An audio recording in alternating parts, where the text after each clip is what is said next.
Bismillahirrahmanirrahim. Assalamualaikum warahmatullahi wabarakatuh. Bersua dalam berita perdana malam ini, saya Muhammad Noh Johari. Dan saya Dayangku Kamaliah, Pengiran Haji Kamarudin. Berita utama malam ini.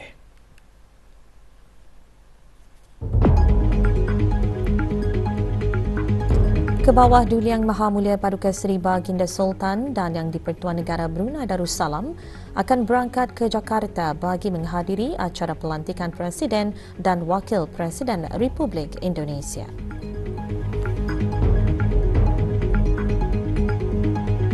Expo Produk Perkayuan Negara Brunei Darussalam mempromosi produk perkayuan tempatan berkualiti tinggi.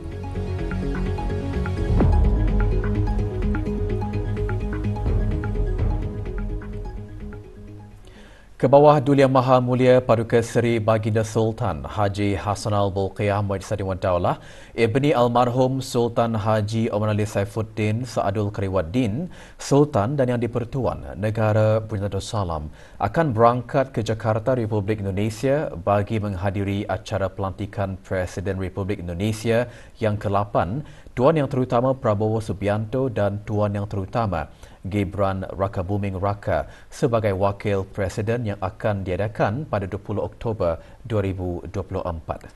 Kali terakhir perjumpaan antara Kebawah Duli Yang Maha Mulia dengan Tuan Yang Terutama Prabowo Subianto adalah semasa lawatan Tuan Yang Terutama ke negara Brunei Darussalam pada 5 September 2024 selaku Menteri Pertahanan dan bakal Presiden Republik Indonesia. Pelantikan ini akan menandakan tempoh pentadbiran selama 5 tahun Tuan Yang Terutama Prabowo Subianto sebagai Presiden Republik Indonesia dan Tuan Yang Terutama Gibran Rakabuming Raka sebagai Wakil Presiden. Sejak penubuhan hubungan diplomatik pada bulan Januari 1984, negara Brunei Darussalam dan Republik Indonesia menikmati jalinan persahabatan dan hubungan kerjasama dua hala yang erat dan mesra dalam bidang perdagangan dan pelaburan, pertahanan, pendidikan, kesihatan, buruh dan pertukaran rakyat. Kedua-dua negara juga bekerjasama rapat melalui kerjasama serantau dan antarabangsa termasuk ASEAN, APEC, OIC dan BIM IAGA.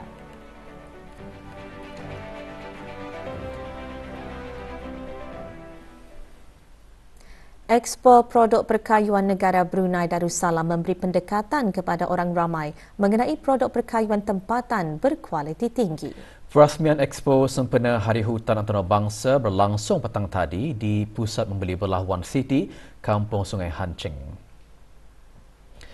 Perasmiannya disempurnakan oleh Yang Berhormat Datuk Seri Setia Dr. Awang Haji Abdul Manaf bin Haji Matusin, Menteri Sumber-Sumber Utama dan Pelancongan. Juga dilancarkan logo Brunei Wood Product yang merupakan inisiatif Jabatan Perhutanan dalam memperkenalkan hasil produk kayu keluaran tempatan.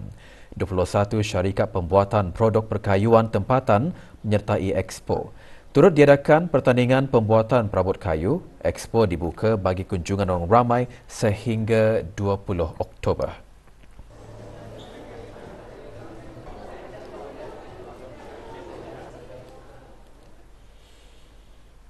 Sebagai lanjutan dari siri lawatan yang diatur oleh Jabatan Kemajuan Pelancongan, Kementerian Sumber-Sumber Utama dan Pelancongan, pagi tadi Yang Berhormat Ahli-Ahli Majlis Mesyuarat Negara membuat lawatan ke beberapa lokasi pelancongan di daerah Tutong. Antara lokasi lawatan, Kompleks Pasar Neka dan Tamu Tutong, Jeti Pekan Tutong serta Gerai Muafakat Kampung Kiudang. Lawatan merupakan siri kedua bagi menyampaikan misi mengangkat negara Brunei Darussalam sebagai destinasi pelancongan utama yang memelihara warisan budaya dan semula jadi selaras dengan prinsip kelestarian di samping membudayakan sektor pelancongan yang menyumbang secara signifikan kepada pembangunan sosio-ekonomi negara.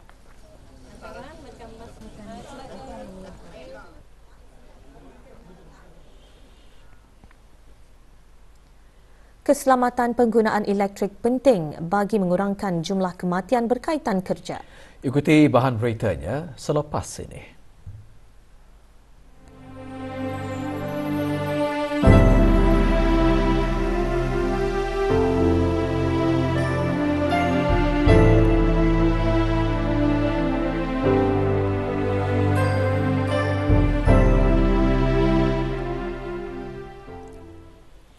Tempoh kutipan tabung kemanusiaan rakyat Palestin di Gaza dilanjutkan selama 6 bulan lagi, iaitu mulai 19 Oktober 2024 sehingga 18 April 2025 untuk orang ramai terus menyalurkan bantuan bagi meringankan kesengsaraan dan beban penderitaan penduduk Palestin yang terjejas di Gaza.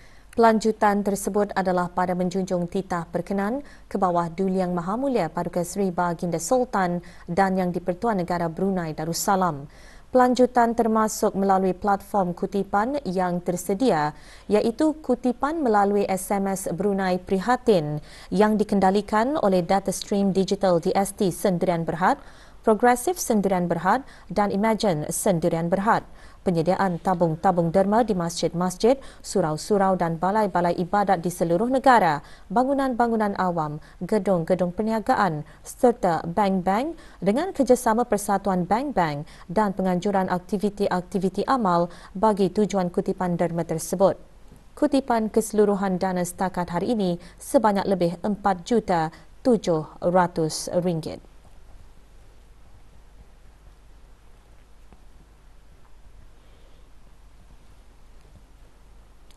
Manakala sebahagian daripada kutipan dana berjumlah lebih RM1,300,000 telah digunakan bagi penghantaran bantuan kemanusiaan ke Palestin melalui airdrop dalam bentuk paket makanan yang siap sedia untuk dimakan yang telah dilaksanakan pada 13 hingga 15 Mac 2024. Oleh itu, baki tabung setakat 17 Oktober 2024 adalah berjumlah lebih RM3,300,000.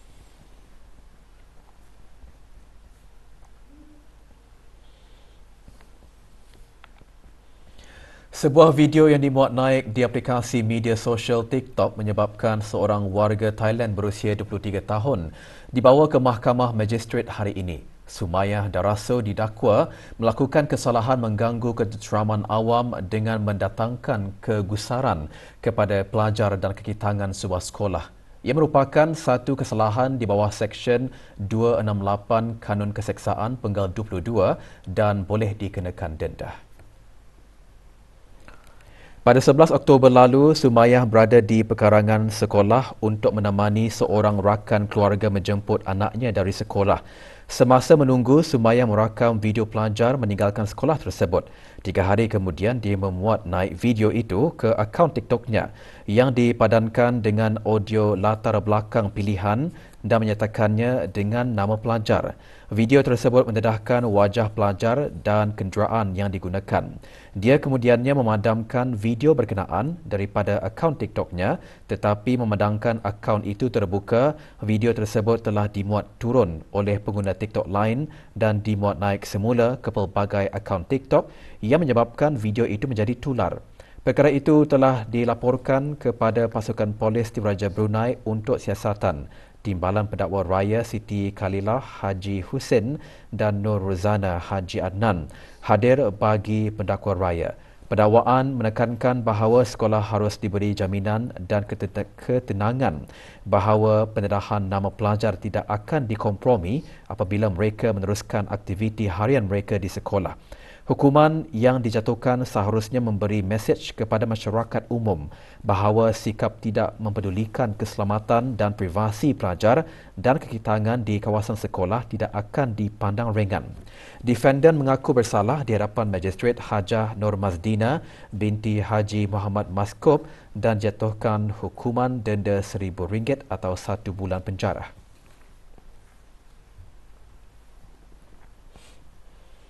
Kursus induksi Kementerian Kesihatan memberi pendedahan serta pengetahuan asas mengenai dasar-dasar dan falsafah negara serta misi, visi dan matlamat kementerian berkenaan. Kursus bagi 40 pegawai C3 ke atas itu berakhir petang tadi dengan majlis penutupan di Dewan Al-Afiah Kementerian Kesihatan. Penyampaian sijil kepada peserta disempurnakan oleh Awang Haji Maswadi bin Haji Mohsin, Setiausaha Tetap Kementerian Kesihatan. Dianjurkan oleh Bahagian Perkembangan Sumber Tenaga Manusia, Jabatan Pentadbiran dan Keuangan Kementerian Kesihatan. Kursus diharap dapat mewujudkan kerjasama sepasukan dan menerapkan budaya dan etika kerja yang positif.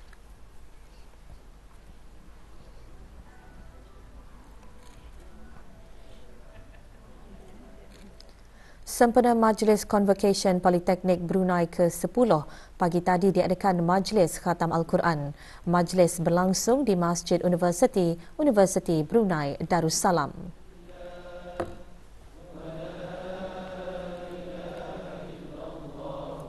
Majlis dimulakan dengan bacaan surah Al-Fatihah diketuai oleh Dr. Haji Azman bin Ahmad, Setiausaha Tetap Pengajian Tinggi Kementerian Pendidikan. 722 bakal graduan Politeknik Brunei menyertai majlis tersebut. Majlis Convocation Politeknik Brunei ke-10 akan diadakan pada 24 Oktober ini di Pusat Persidangan Antarabangsa Brakas.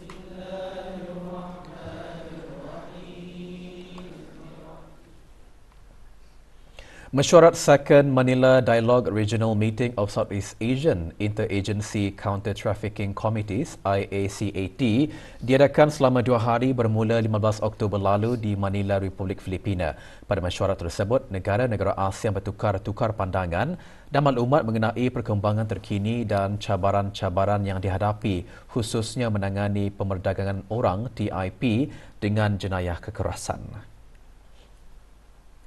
Delegasi negara ke mesyuarat itu diketuai oleh Awang Zulhusam bin Haji Abdul Samad, Pemangku Setiausaha Tetap Sekuriti dan Undang-Undang Jabatan Perdana Menteri selaku pengerusi Jawatan Kuasa Kebangsaan bagi Anti Pemerdagangan Orang. Semasa mesyuarat, Pemangku Setiausaha Tetap Sekuriti dan Undang-Undang menegaskan pendekatan negara dalam memerangi jenayah TIP berpandukan prinsip maqasid syariah dengan mengutamakan pemeliharaan nyawa sebagai salah satu prinsip utamanya. Selain itu, pendekatan kerajaan ke bawah Duli Yang Maha Mulia melalui Whole of Government yang bersistematik adalah untuk memastikan agar semua orang yang berada di negara ini tanpa mengira warga negara adalah terpelihara daripada ancaman jenayah tersebut. Selaras dengan Wawasan Brunei 2035, keselamatan penggunaan elektrik penting dengan matlamat mengurangkan jumlah kematian berkaitan kerja kepada sifar. Langkah tersebut memerlukan Whole of Nation approach bagi memastikan negara Brunei Darussalam menjadi tempat bekerja dan tinggal yang selamat. Pengiran Haji Jamrawira bin Pengiran Haji Petra, Timbalan Setiausaha Tetap Tenaga di Jabatan Perdana Menteri menggariskan perkara tersebut semasa pemberigaan amalan terbaik pemasangan elektrik yang selamat. Acara dianjurkan oleh Jawatankuasa Keselamatan Elektrik Eskom. Acara antara lain bertujuan untuk memberikan dokumen amalan terbaik keselamatan elektrik yang baharu diterbitkan bagi meningkatkan kesedaran dan memberikan panduan mengenai pemasangan elektrik yang selamat dalam industri pembinaan. Dokumen-dokumen tersebut boleh didapati di laman sesawang Shina di bawah Eskom dalam pembahagian Publications dengan memilih External Info di bawah General. Majlis penyampaian sijil penyertaan bagi Majlis Perhimpunan dan Perarakan sempena sambutan Maulid Nabi Muhammad SAW peringkat daerah Belait diadakan pagi tadi. Penyampaiannya disempurnakan oleh Awang Misli bin Haji Abdul Karim, Pemangku Timbalan Setiausaha Tetap Pentadbiran dan Keuangan Kementerian Haliwal Ugama. Pada Majlis Perhimpunan dan Perarakan tahun ini, 33 pasukan menyertai terdiri dari pasukan-pasukan beruniform, jabatan-jabatan kerajaan dan swasta, majlis-majlis perundingan mukim dan kampung, institusi-institusi pendidikan, masjid-masjid, surau dan balai ibadat serta persatuan-persatuan dan badan-badan kebajikan di daerah Belait.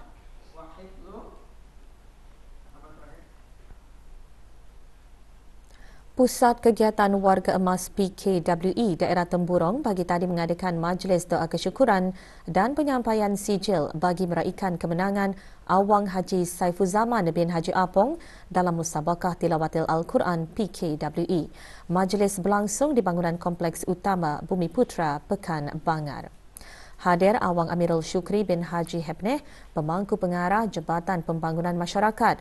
Awang Haji Saifuzaman muncul johan dalam musabaqah yang diadakan sempena sambutan Hari Antarabangsa Warga Emas baru-baru ini.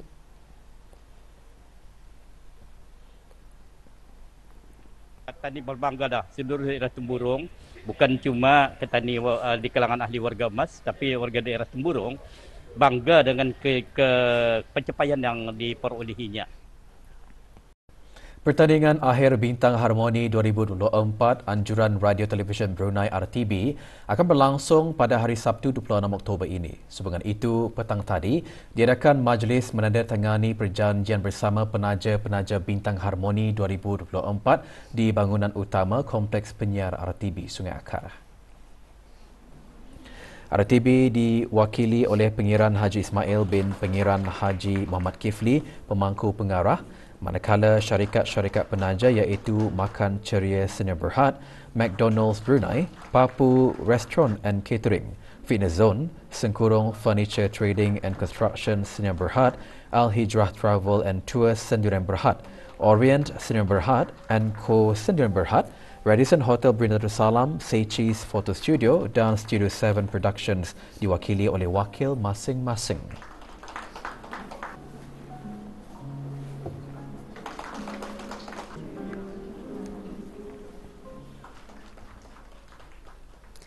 Sesi pembentangan kertas kerja Maharajan Kaligrafi Islam Antarabangsa diteruskan lagi hari ini untuk hari kedua. Pagi tadi, sesi mendengarkan pembentangan daripada para pakar penulis seni khat tempatan dan antarabangsa di Pusat Persidangan Antarabangsa Berakas. 3 kertas kerja dibentangkan masing-masing bertajuk Kaligrafi Islam di Masjid Ikon Negara Brunei Darussalam. Peranannya dalam penyebaran syiar Islam, metod pengajaran seni kaligrafi yang efektif dan strategis, catatan pengalaman belajar mengajar di Lemka Indonesia dan Hamidis Methodology in the Study and Teaching of Calligraphy through the system of traditional licenses and chain of transmission and its spread across the world.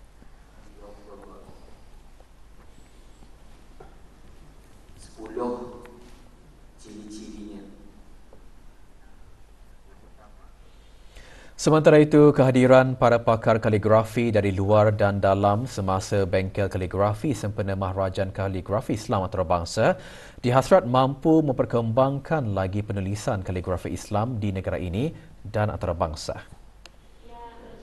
Bengkel dikendalikan oleh Mr. Syed Ahmad Depala dari Republik Turki dan Mr. Didin Sirujudin dari Republik Indonesia. Ia membuka ruang untuk berkongsi pandangan dan memberi tunjuk ajar dalam mengembangkan ilmu seni khat atau kaligrafi Islam kepada pencintanya dan orang awam.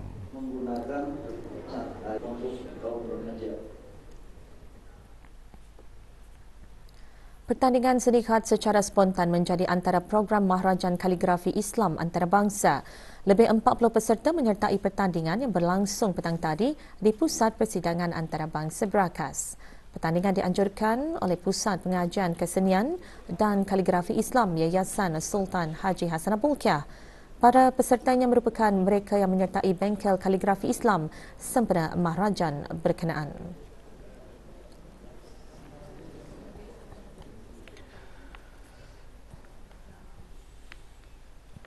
Akibat memiliki 6 karton dan 19 batang rokok pelbagai jenama, seorang lelaki penduduk tetap didenda RM5,000 atau 5 bulan penjara jika gagal membayar denda tersebut.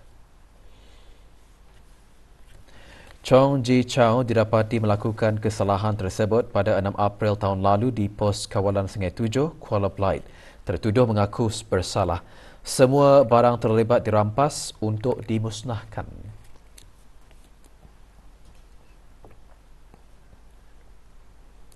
Seorang lelaki penduduk tetap berumur 34 tahun ditahan semasa pemantauan dan pemeriksaan pegawai-pegawai Jabatan Kastam dan Eksais Diraja JKED di Pos Kawalan Sungai Tujuh atas percubaan menyeludup barang-barang tegahan. Barang-barang tegahan yang dirampas adalah 150 karton rokok, 948 tin minuman keras dan sebuah kenderaan yang digunakan membawa barang-barang tegahan tersebut.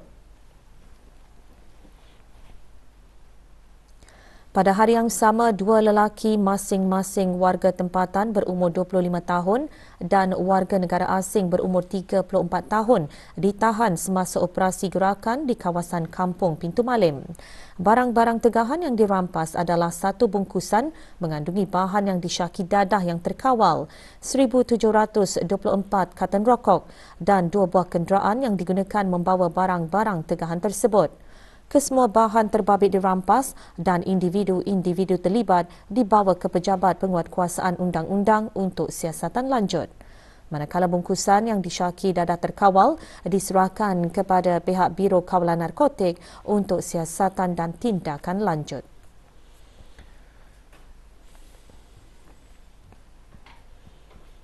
Kementerian Halal Agama melalui bahagian Kawalan Makanan Halal Jabatan Halal Syariah telah menerima aduan mengenai berus lint remover jenama Eco yang dikhawatiri diperbuat daripada bulu khinzir. Hasil analisis Jabatan Perkhidmatan Saintifik Kementerian Kesihatan mendapati berus tersebut disahkan positif diperbuat daripada bulu khinzir. Sehubungan itu, bagi menjaga kemaslahatan masyarakat Islam di negara ini, para pemilik dan pengurus premis perniagaan dinasihatkan untuk mengasingkan berus tersebut serta-merta dari tempat penjualan kepada orang awam. Para pengguna beragama Islam di negara ini adalah disaran untuk tidak membeli dan menggunakan berus tersebut. Semua pemilik pengurus, pengusaha, peniaga, pembekal dan pengimport produk dan barang gunaan di negara ini juga diingatkan supaya sentiasa berwaspada dan lebih peka terhadap produk-produk dan barang gunaan import yang dijual dan memastikan produk halal tidak bercampur dengan produk yang tidak halal. Separuh jalan di Jejambat Meragang, Lebuh Raya Muara Tutong akan ditutup sementara selama sebulan mulai esok. Jabatan Kerja Raya memaklumkan penutupan bermula pukul 8.30 pagi hingga 5 petang itu adalah disebabkan oleh kerja-kerja penyelenggaraan di Jejambat berkenaan. Pengguna jalan berkenaan dinasihatkan untuk sentiasa berhati-hati dan mematuhi papan tanda arahan jalan raya serta had kelajuan yang telah ditetapkan.